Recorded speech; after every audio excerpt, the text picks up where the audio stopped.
आज हम इस वीडियो में पढ़ेंगे BTech first year chemistry module 5। इस मॉड्यूल का नाम है पीरियोडिक प्रॉपर्टीज। मैंने इस मॉड्यूल को दो भागों में बांट दिया है, पार्ट 1 और पार्ट 2। कुछ टॉपिक्स को पार्ट 1 में डाल दिया, कुछ टॉपिक्स को पार्ट 2 में डाल दिया ताकि हम आसानी से पढ़ सके और समझ सके। चलिए वीडियो को शुरू करते हैं।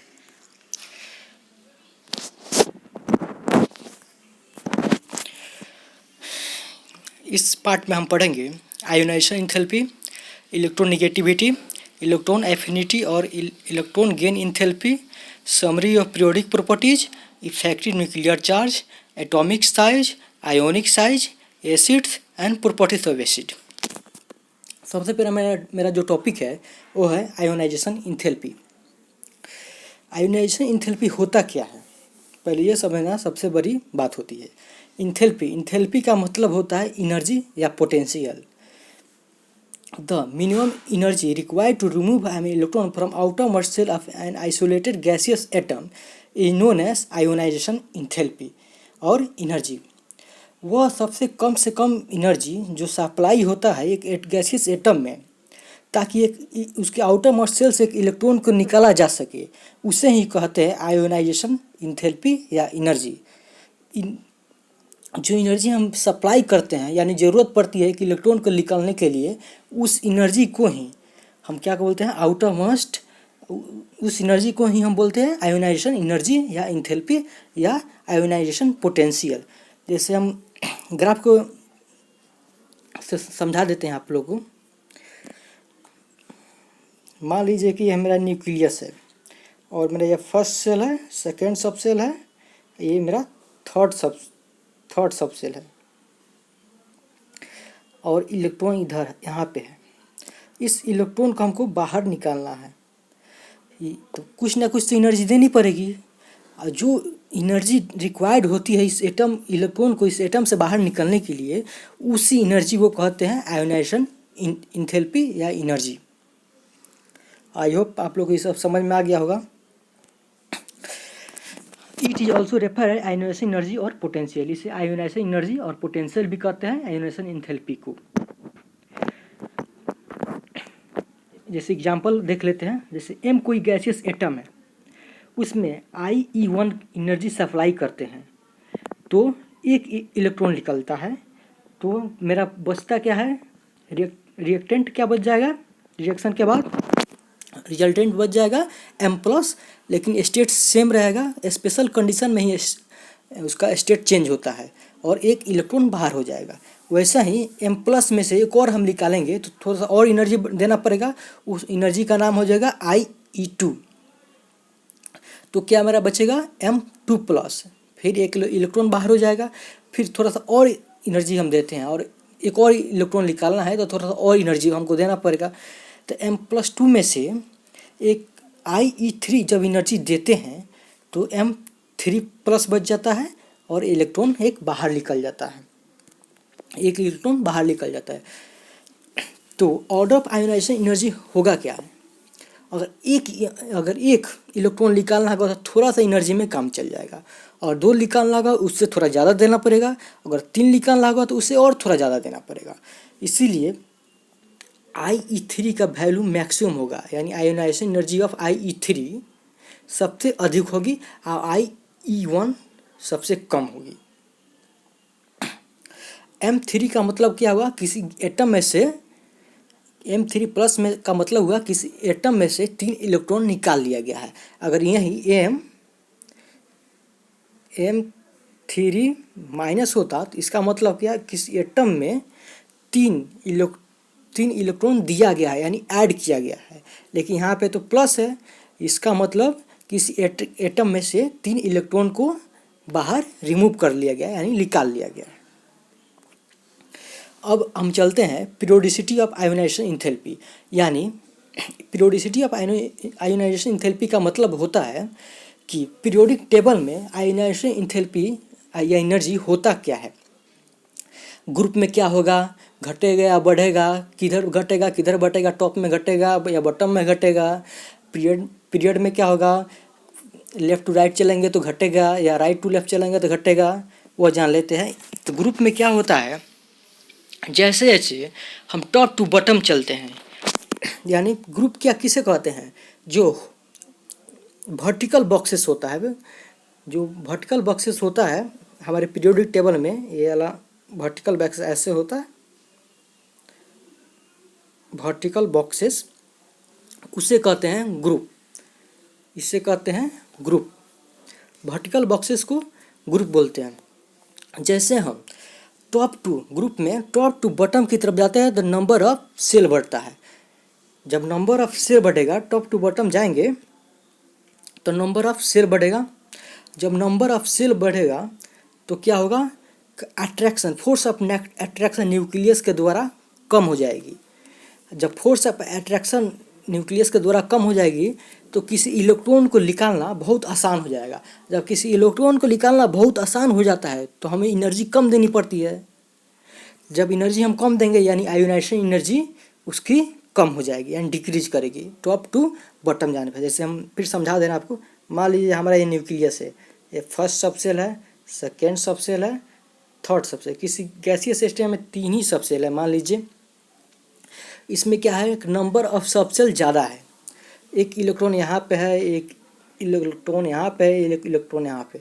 हमको इस इलेक्ट्रॉन को निकालना है बाहर, यानी न्यूक्लियस के द्वारा इस इलेक्ट्रॉन पे सबसे कम न्यूक्लियर इफेक्टिव चार्ज लग रहा है, फोर्स लग रहा है। तो इसको हम आसानी से बाहर, इस इलेक्ट्रॉन को हम आसानी से बाहर निकाल सकते हैं। इसका मतलब जब किसी चीज़ को आसानी से बाहर निकाल लेते हैं, इसका मतलब हमें एनर्जी इस पर बहुत कम खर्च करनी पड़ती है। अब बहुत कम एनर्जी इस पर खर्च करेंगे तो ये आराम से निकल जाएगा। तो क्या होगा, मेरा ionisation enthalpy top to bottom जाएंगे तो घटेगा। जैसे इसमें लिखा भी है, नोट्स में लिखा भी है, आप लोग नोट कर लीजिएगा वीडियो को पॉज करके। From moving top to bottom in a group the number of subshell increases, hence size of atom increases. As a result, force of attraction between nucleus and valence electron decreases as removal of electron become easy. So ionization enthalpy decreases from moving top to bottom in a group. जब top से bottom की तरफ जाते हैं, top से bottom की तरफ group में जाते हैं तो आयोनाइजेशन इंथैल्पी या एनर्जी घट जाता है। अगर बॉटम से टॉप की तरफ जाएंगे, अगर बॉटम से टॉप की तरफ जाते हैं तो क्या हो जाएगा, वाइस वर्सा हो जाएगा, यानी बढ़ जाएगा, आयोनाइजेशन एंथैल्पी बढ़ जाएगा, नंबर ऑफ सबसेल कम हो जाएगा, यानी न्यूक्लियस ज़्यादा फोर्स ऑफ अट्रैक्शन ज़्यादा लगाएगा। अब फोर्स ऑफ ज़्यादा अट्रैक्शन है तो हमें एनर्जी ज़्यादा देनी पड़ेगी किसी इलेक्ट्रॉन को बाहर निकालने के लिए।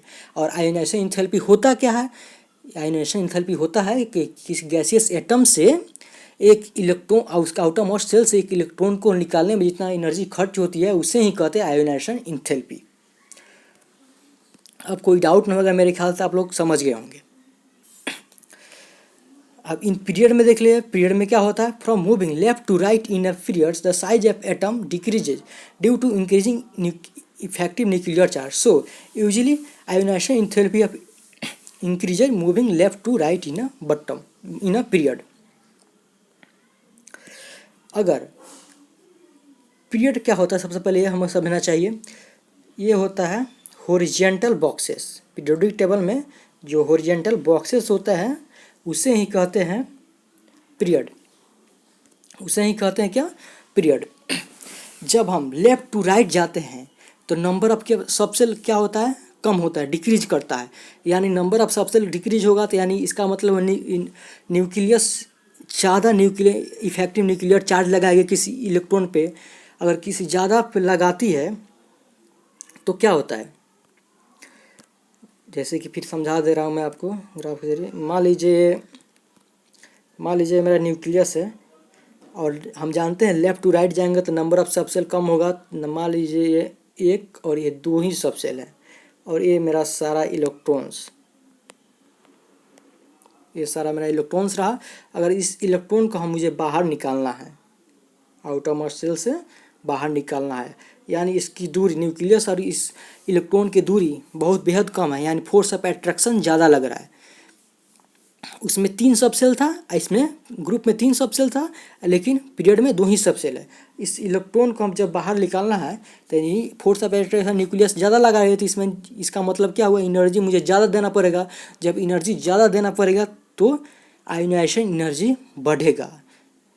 किसी चीज़ पे एनर्जी ज़्यादा लगाएंगे तो आयोनाइजेशन एनर्जी उसका बढ़ेगा। तो पीरियड में क्या होता है, लेफ्ट से हम लोग राइट जाते हैं तो ये इंक्रीज करता है।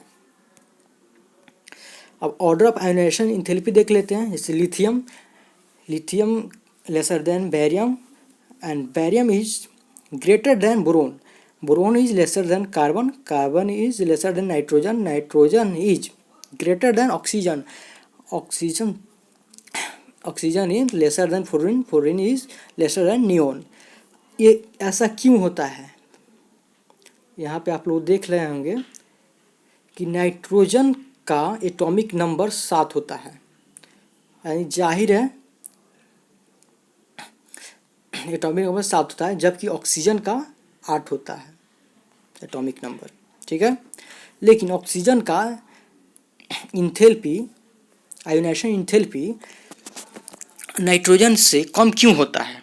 ये बहुत वीवीआई क्वेश्चन है, ये हमेशा पूछता ही है। चलिए इसका आंसर हम जान लेते हैं। इसका आंसर हुआ नाइट्रोजन। सबसे पहले हम क्या करेंगे, नाइट्रोजन और ऑक्सीजन का एटॉमिक नंबर जानेंगे। नाइट्रोजन का 7 होता है और ऑक्सीजन का 8 होता है।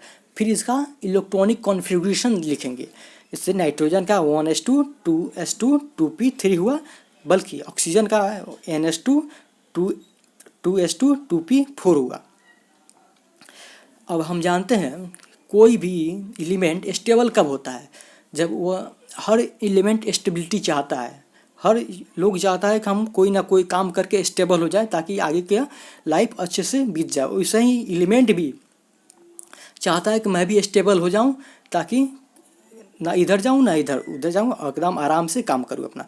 उसी तरह नाइट्रोजन और ऑक्सीजन ये भी चाहता है कि मैं भी स्टेबल हो जाऊं। स्टेबल कोई एलिमेंट कब होता है, जब उसका सब सेल हाफ फिल होता है या फुल फिल होता है। तो यहाँ पे हम 6 में कितने सब सेल पी में कितने इलेक्ट्रॉन होते हैं? सब सेल पी में हम जानते हैं सब सेल पी में 6 इलेक्ट्रॉन होते हैं। इसका हाफ कितना हुआ? पी का हाफ कितना हुआ? पी का हाफ हुआ 3, पी का हाफ हुआ 3। तो यहाँ पे देखिए इन नाइट्रोजन एटम उसका इलेक्ट्रॉनिक कॉन्फ़िगरेशन होगा NH2 2s2 2p3, यानी ये क्या है, ये हमारा हाफ फील्ड है। लेकिन ऑक्सीजन हाफ फील्ड नहीं है। तो मोर स्टेबल कौन हुआ?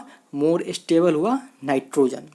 और जब मोर स्टेबल हुआ तो इसमें बहुत ज़्यादा एनर्जी देनी पड़ेगी इसके इलेक्ट्रॉन को बाहर निकालने के लिए, लेकिन हमें ऑक्सीजन को थोड़ा कम ही एनर्जी देनी पड़ेगी, तो ये आराम से बाहर इसका इलेक्ट्रॉन निकल जाएगा। लेकिन नाइट्रोजन का न्यूक्लियस का से बॉन्डिंग इफेक्टिव न्यूक्लियर चार्ज ज़्यादा लगता है, इसी कारण, क्योंकि वो स्टेबल है, इसी कारण इस पर ज़्यादा देनी पड़ेगी। तो क्या हुआ, आयोनाइजेशन इंथैल्पी नाइट्रोजन का सबसे अधिक होगा, किसके तुलना में? ऑक्सीजन के तुलना में। इसी कारण ऐसा होता है। इसमें मैं नोट्स में लिख भी दिया हूँ। In nitrogen atom outermost piece of cell is equally half filled, whereas in oxygen atom outermost piece of cell is neither half filled or nor full filled. So nitrogen is more stable than oxygen atom, therefore ionization enthalpy of nitrogen is higher than oxygen. इसी तरह एक और question है जो आपको खुद से करना है, मैं थोड़ा हिंट्स दे दे रहा हूँ और पक्का है ये क्वेश्चन आपसे बन ही जाएगा। अमॉन्ग Na यानी sodium and Na+ whose ionization energy is higher and why. तो सबसे इस क्वेश्चन को सॉल्व करने के लिए सबसे पहले मुझे क्या करना है, सबसे पहले मुझे इलेक्ट्रॉनिक कॉन्फ़िगरेशन लिखना है सोडियम का, Na का और Na+ का। Na का एटॉमिक नंबर क्या हो जाएगा? 11 हो जाएगा, जबकि Na+ में से एक प्लस चार्ज है Na+, यानी इसमें से इसका मतलब हुआ इसमें से एक इलेक्ट्रॉन को बाहर निकाल लिया गया है। तो कितना इलेक्ट्रॉन बचा? 10। Na+ में 10 बचा, जबकि Na में 11 है। अगर जैसे ही आप इलेक्ट्रॉनिक कॉन्फ़िगरेशन इसका लिखते हैं, इसका आंसर आपके सामने आ जाएगा। अगर आपको आप आराम से इसका आंसर दे सकते हैं। अगर आपको इसका आंसर नहीं आता है तो कमेंट कीजिएगा, मैं इसके कमेंट में आंसर दे दूंगा या सेकंड पार्ट में इसका आंसर मैं दे दूंगा। अब चलते हैं इलेक्ट्रोनेगेटिविटी क्या होता है। The tendency of atom to attract bonded and share electron pair toward itself is called electronegativity of an atom. क्या होता है? The atom attract bonded pair electron from sub shell is called electronegativity of atom. जैसे कि pair मतलब क्या हुआ, जोड़ा। जोड़ा इलेक्ट्रॉन जब अट्रैक्ट करता है एक एटम, जब किसी एटम से दो इलेक्ट्रॉन कोई एटम अपनी ओर खींचता है, उसे कहते हैं इलेक्ट्रोनेगेटिविटी। इसका सबसे बेस्ट एग्जांपल है CO2। इस तरह हम समझा दे रहे हैं। जैसे एक ऑक्सीजन है, एक एटम ए है, एक एटम ए है और एक एटम है। ये C है मेरा कार्बन, ये है ऑक्सीजन, ये है ऑक्सीजन।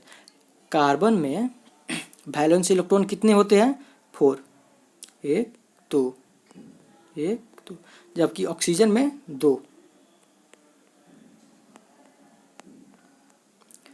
होते हैं। जब हर एलिमेंट चाहता है कि उसका ऑक्टेट पूरा हो जाए, जब वो उसका ऑक्टेट पूरा हो जाता है तो वो स्टेबल हो जाता है। तो कार्बन भी चाहता है मेरा भी ऑक्टेट पूरा हो जाए ताकि मैं स्टेबल हो जाऊं। या इसके ऑक्टेट पूरा करने के लिए इसके क्या करना करेगा, इसको 4 इलेक्ट्रॉन और लेना पड़ेगा। तो 4 इलेक्ट्रॉन किससे ले भैया, तो वो क्या लेगा, ऑक्सीजन से। इस ऑक्सीजन से 2 ले लेगा और इस ऑक्सीजन से 2 ले लेगा। जब इस 2 ले लेगा तो इसके पास, कार्बन के पास कितना इलेक्ट्रॉन हो जाएगा, 8 हो जाएगा, यानी ये स्टेबल हो गया। जब इसका ऑक्टेट पूरा हो गया यानी स्टेबल हो गया। तो कितना इस अलग ऑक्सीजन से कितना लिया, पेयर में लिया, सिंगल नहीं लिया।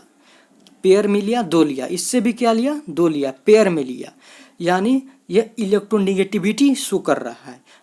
इसी को जब 2 इलेक्ट्रॉन कोई एटम लेता है, उस प्रोसेस को ही इलेक्ट्रोनेगेटिविटी ऑफ एटम कहते हैं। बस यही है और कुछ इस पे नहीं है। ऐसे एग्जांपल के लिए देख लेंगे, ए पे प्लस चार्ज है, बी पे माइनस चार्ज है। A has less electronegativity, so A carry slightly positive charge. At B more electronegativity, so B carries slightly negative charge. Among all these elements, following is the most electronegativity followed by oxygen. हम जानते हैं कि अभी मेरे पास 118 जो non element है और उसी के बारे में हमको पढ़ना भी होता है। जो 118 नॉन एलिमेंट है उसमें से सबसे ज़्यादा कोई इलेक्ट्रोनेगेटिविटी शो करता है कोई एलिमेंट, वो हुआ फ्लोरीन। फ्लोरीन के बाद ही ऑक्सीजन आता है। सबसे ज़्यादा कोई इलेक्ट्रोनेगेटिव शो करता है, यानी पेयर इलेक्ट्रॉन सबसे ज़्यादा क्षमता होता है उसको लेने के लिए, तो उसके बाद पहले सबसे नंबर पर आता है 118 नंबर। 118 एलिमेंट में से सबसे पहला नंबर पे आता है फ्लोरीन, उसके बाद आता है ऑक्सीजन। ऐसे ऑर्डर ऑफ इलेक्ट्रोनेगेटिविटी देख लेते हैं हम। सबसे कम होता है आयोडीन का, उसके बाद होता है ब्रोमीन का, उसके बाद होता है क्लोरीन का, उसके बाद होता है ऑक्सीजन का, उसके बाद होता है फ्लोरीन का। यहाँ पे ऑक्सीजन छूट गया है, यहाँ पे ऑक्सीजन छूट गया है, उसके बाद होता है फ्लोरीन का। अब पीरियोडिसिटी ऑफ, इसका पीरियोडिसिटी देख लेते हैं क्या होता है पीरियोडिसिटी ऑफ इलेक्ट्रोनेगेटिविटी। वही हुआ कि पीरियोडिक टेबल में किसी ग्रुप में क्या होता है, किस पीरियड में क्या होता है। From moving top to bottom in a group the number of subshell increase होता है। पक्का है, सबसेल जब इंक्रीज होगा तो न्यूक्लियर इफेक्टिव चार्ज कम लगेगी, यानी फोर्स ऑफ अट्रैक्शन न्यूक्लियस के द्वारा किसी इलेक्ट्रॉन पे कम लगेगा। As a result atom has less tendency to attract bonding pair. देखिए मैं इसको ग्राफ जरिए फिर समझा दे रहा हूँ, ग्रुप में क्या कैसा होता है ग्रुप में। जैसे ग्रुप में नंबर ऑफ सबसेल ज़्यादा होगा, ये मेरा न्यूक्लियस हो गया, ये फर्स्ट सबसेल, सेकेंड सबसेल, ये मेरा मान लीजिए इसमें 3 ही सबसेल है, थर्ड सबसेल। एक इलेक्ट्रॉन यहाँ पे, एक इलेक्ट्रॉन यहाँ पे, एक इलेक्ट्रॉन यहाँ पे, एक इलेक्ट्रॉन यहाँ पे। तो इलेक्ट्रोनेगेटिविटी में क्या होता है, इलेक्ट्रोनेगेटिविटी में होता है किसी एटम को 2 इलेक्ट्रॉन चाहिए, सिंगल नहीं चाहिए। तो ये दोनों के बीच में फोर्स ऑफ अट्रैक्शन काफ़ी कम होगा। तो कोई तीसरा यहाँ पे एक एलिमेंट है, एटम है, ये दोनों को बाउंडेड नहीं कर पाएगा। जब नहीं कर पाएगा तो इसका मतलब क्या होगा कि यहाँ पे इलेक्ट्रोनेगेटिविटी शो नहीं करेगा, क्योंकि ज़्यादा गैप है, नंबर ऑफ सबसेल ज़्यादा है। इसीलिए ग्रुप में जब टॉप टू बॉटम चाहते हैं तो नंबर ऑफ सबसेल बढ़ता है। जब नंबर ऑफ सबसेल बढ़ेगा तो क्या होगा, डिक्रीजिंग हो जाएगा, इलेक्ट्रोनेगेटिविटी डिक्रीज करेगा। Top to bottom electronegativity decrease करेगा। वैसे ही पीरियड में जब हम लेफ़्ट टू राइट जाते हैं तो नंबर ऑफ सबसेल नहीं बढ़ता है। जब नंबर ऑफ सबसेल नहीं बढ़ेगा तो न्यूक्लियस किसी पे, जब यहाँ पे दिखा दे रहे हैं फिर मैं आपको, जैसे हम पीरियड में लेफ़्ट टू राइट जाते हैं तो ये मेरा न्यूक्लियस हो गया, ये एक सबसेल, ये हुआ मेरा दूसरा सबसेल, एक इलेक्ट्रॉन, दो इलेक्ट्रॉन, तीन इलेक्ट्रॉन, चार, ऐसे ही सारा इलेक्ट्रॉन है। और यहाँ पे है एक एटम और इसको एक पेयर इलेक्ट्रॉन चाहिए, तो ये आसानी से खींच लेगा अपनी तरफ, दो इलेक्ट्रॉन इसे शेयर कर लेगा। इस एटम से दो इलेक्ट्रॉन आराम से शेयर करा, क्योंकि नंबर ऑफ सबसेल कम है और फोर्स ऑफ अट्रैक्शन ज़्यादा लग रहा है, न्यूक्लियर लग रहा है, फिर भी यहाँ पे दोनों का बीच का जो इलेक्ट्रॉन का दोनों का बीच का जो गैप है, ये दोनों बीच का गैप है जो वो काफ़ी कम है, तो आराम से ये दोनों इलेक्ट्रॉन को अपनी तरफ खींच कर लेगा। इसीलिए जब हम लेफ़्ट टू राइट जाते हैं पीरियड में, तो लेफ़्ट टू राइट जाते हैं पीरियड में तो क्या होता है, इलेक्ट्रोनेगेटिविटी इंक्रीज करता है। इसलिए लिखे from moving left to right in a period size of atom decrease due to increasing effective nuclear charge. As a result atom है more tendency to attract bounded electron pair toward itself and hence electronegativity increase from moving left to right in a period. जब moving left to right in a period तो electronegativity increase करेगा, लेकिन इन group में जब top से bottom की तरफ जाएंगे तो डिक्रीज करेगा। अब मेरा नेक्स्ट टॉपिक है इलेक्ट्रॉन एफिनिटी और इलेक्ट्रॉन गेन इंथैल्पी। ये क्या होता है? इंथैल्पी का मैं आपको मतलब पहले ही बता दिया, एनर्जी या पोटेंशियल होता है। और यहाँ पे लिखा है, मेरा टॉपिक में ही लिख दिया है electron gain enthalpy. Electron gain enthalpy का मतलब क्या हुआ? किसी इलेक्ट्रॉन को अपने तरफ ले रहा है, यानी पक्का उस पर निगेटिव चार्ज आएगा। जब इलेक्ट्रॉन कोई एटम लेता है तो उस पर निगेटिव चार्ज आता है, यानी इस इलेक्ट्रॉन एफिनिटी में और इलेक्ट्रॉन गेन इंथैल्पी में ऐसा कुछ होता होगा जो एटम एक इलेक्ट्रॉन को लेता होगा। चलिए जान लेते हैं इलेक्ट्रॉन एफिनिटी होता क्या है, इसकी डिफिनीशन से। When an atom is added to the outermost shell of isolated gaseous atom, the amount of energy released in this process is called electron affinity. जब किसी इलेक्ट्रॉन को ऐड करते हैं आउटरमोस्ट शेल में अब किसी गैसियस एटम के, तो कुछ ना कुछ एनर्जी रिलीज होगी भैया। जब कुछ ना कुछ एनर्जी रिलीज होगी, उसी एनर्जी जो रिलीज एनर्जी हो रहा है उसी एनर्जी को हम कहते हैं इलेक्ट्रॉन एफिनिटी या इलेक्ट्रॉन गेन इंथैल्पी। यानी कोई एटम है, कोई एक गैसियस एटम है, वो इलेक्ट्रॉन एक बाहर के इलेक्ट्रॉन को ले रहा है अपना ऑक्टेट पूरा करने के लिए। जब ले रहा है तो कुछ एनर्जी दे रहा है, कुछ एनर्जी बाहर रिलीज कर रहा है। वो एनर्जी हीट में भी हो सकता है, लाइट में भी हो सकता है, साउंड में भी हो सकता है। कुछ एनर्जी को रिलीज कर रहा है और जो रिलीज एनर्जी हुआ उस एनर्जी को ही कहते हैं electron affinity. It is also known as electron gain enthalpy uses negative sign. जब इसमें निगेटिव लगा देते हैं तो इसको और दूसरे नाम से कहते हैं इलेक्ट्रॉन गेन इंथैल्पी कहते हैं। जब इलेक्ट्रॉन गेन होता है तो पक्का निगेटिव चार्ज जाएगा, इसीलिए निगेटिव चार्ज लगता है यहाँ पे। एग्जाम्पल में देख ले रहे हैं, एक एलिमेंट है ए, उसमें एक इलेक्ट्रॉन को ऐड कर रहे हैं। जब इलेक्ट्रॉन को ऐड करेंगे, जब यहाँ पे देखिए इलेक्ट्रॉन ऐड हो रहा है तो यहाँ पे निगेटिव चार्ज आ रहा है गैसियस एटम में, और कुछ ना कुछ यहाँ पे एनर्जी भी रिलीज हो रहा है।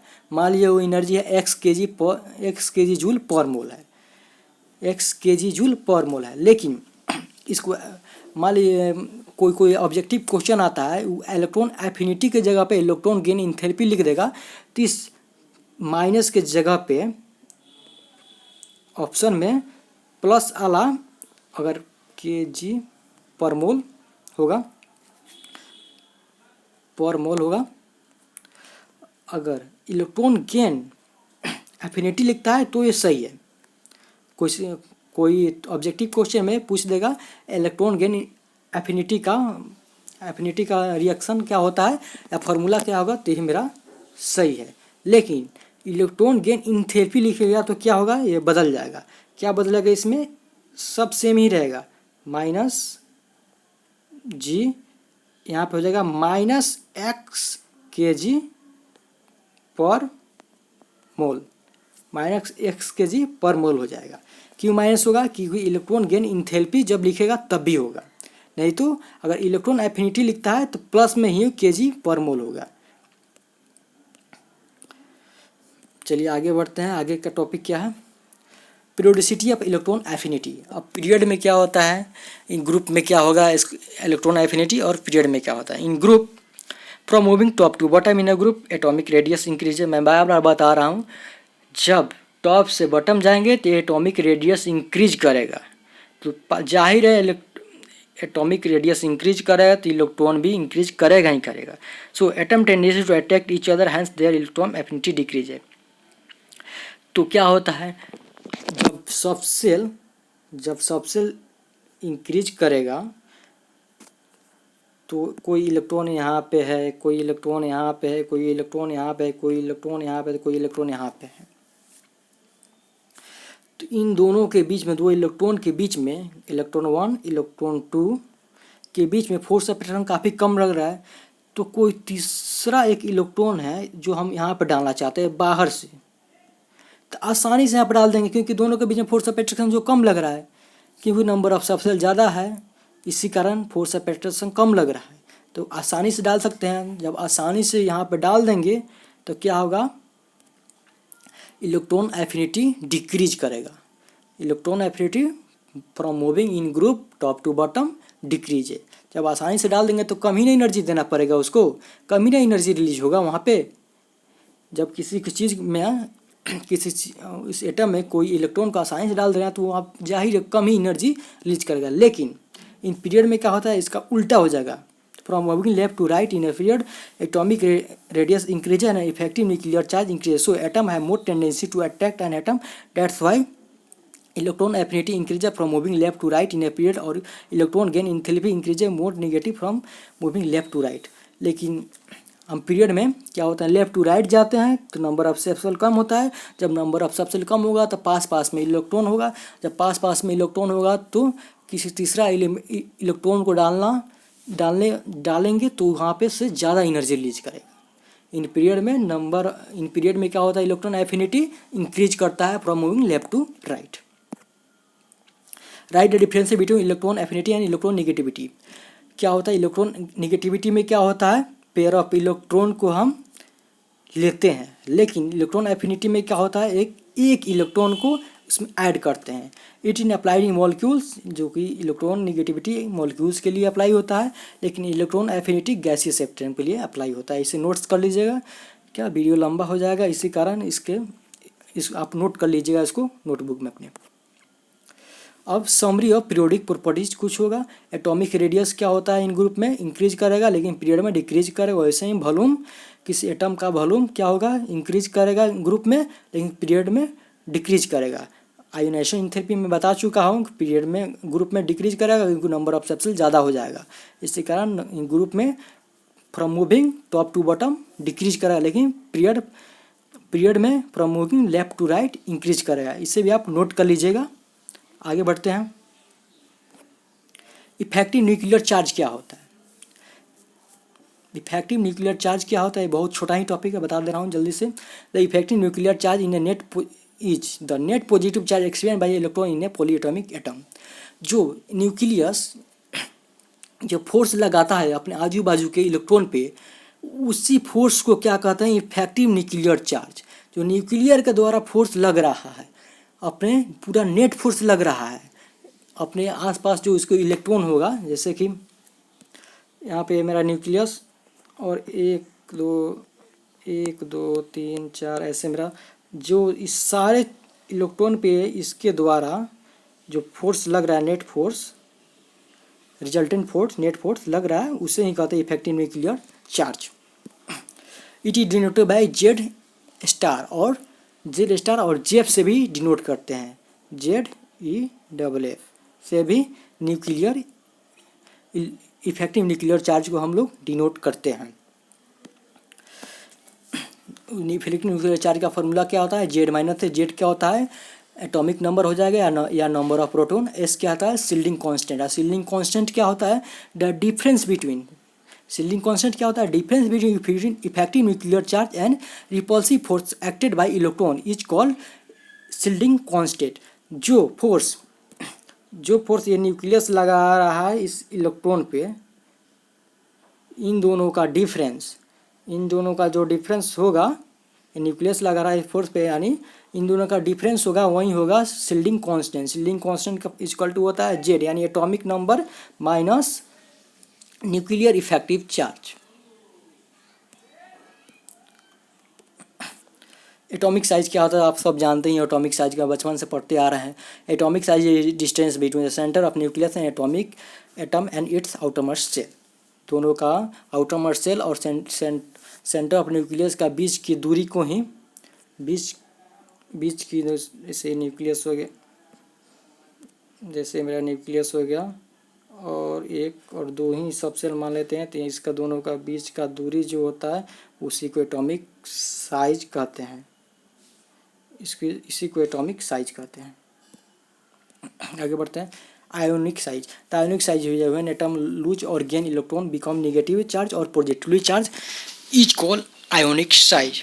जब आयोन निगेटिव चार्ज होता है या पॉजिटिव चार्ज होता है, एटम को लूज और गेन करने से, ऐसे ही एटम को गेन करेगा उस पर निगेटिव चार्ज आएगा, और एटम को लूज करेगा, आयोन को लूज करेगा तो उस पर क्या आएगा, पॉजिटिव चार्ज। उसे ही आयोनिक साइज कहते हैं। एंड इज द सेम, और ये हमेशा वैरी करते रहता है अपने ओरिजिनल साइज से। एसिड क्या होता है? An acid is a chemical species that donate proton और हाइड्रोजन आयन और accept electron is called acid. यानी एसिड का मतलब क्या होता है? सबसे कॉमन लैंग्वेज में बोल रहे, जो H+ आयन डोनेट करता है उसे ही एसिड कहते हैं। यानी H+ यानी हाइड्रोजन आयन, H+ यानी हाइड्रोजन अगर किसी को देता है, कोई एलिमेंट को देता है H+ आयन, उसे ही एसिड कहते हैं। ये बचपन से हम लोग पढ़ते आ रहे हैं। अब प्रॉपर्टी ऑफ एसिड क्या होगा? प्रॉपर्टी ऑफ एसिड का इस turn litmus paper blue to red, बचपन से पढ़ते आ रहे हैं। लिस्मस पेपर को ब्लू टू रेड करेगा। It is sour in taste, खट्टा होगा टेस्ट में। It is corrosive in nature, ये क्या होता है, पिघलाने के लिए काम आता है और क्रोड कर देता है। इट न्यूट्रलाइजिंग अल्काली, ये बेस को न्यूट्रलाइज कर देता है। इस pH इज लेस देन 7 होता है, 7 से कम होता है इसका pH का फुल फॉर्म क्या होता है? पोटेंशियल ऑफ हाइड्रोजन है, हाइड्रोजन H+ एटम कितना होता है उसी के हिसाब से pH निकलता है। लेस देन 7 होगा। एग्जाम्पल एसिड देख लेते हैं। Acetic acid, oxalic acid, nitric acid और carbonic acid, hydrochloric acid, etc बहुत सारे एसिड होते हैं। बस इस वीडियो में इतना ही। तब तक हमारे चैनल को लाइक कीजिए, सब्सक्राइब कीजिए और कमेंट करके बताइए कि वीडियो कैसा लगा। मिलते हैं पार्ट 2 में। धन्यवाद।